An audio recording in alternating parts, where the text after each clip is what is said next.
Welcome to Zwida Media. If you're new to this channel, please subscribe. Don't forget to like, comment and share. Here's a new video for today. Enjoy.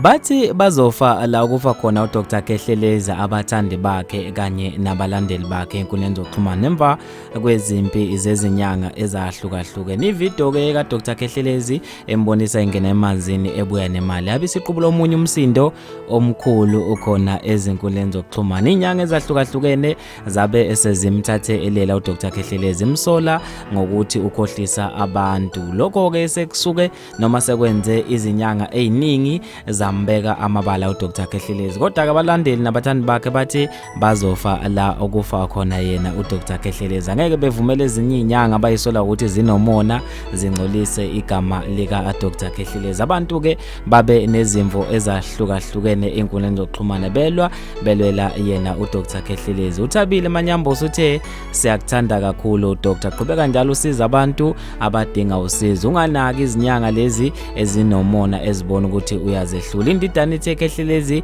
yekela abantu abalwa nawo abanomona vele ngeke bekufice umkhulu, amazulu avumile mkhulu, bakhohlwe ungaba anake ungabaphendula. Omunye uzanele Hezeli uthe dokotela siyakuthanda kakhulu, qhubeka nemisebenzi yakho emihle. Bafethu ke mina ngizofisa ukwazi okuphala kweni khona lapha kwi comment section ngomsindo wahlukahlukene osukhona phakathi kwa Dr Khehlelezi nezinye izinyanga. Lapho sizwa ama VN kuqoshiswana ngamazwe kubangwa yona le video yodumba. Bafethu ke mina ngizofisa ukwazi okuphala kwakho khona lapha kwi comment section. Mina nje ngentathela YouTube sengiphuma kanje ngithi awungibambe evidweni elandelayo.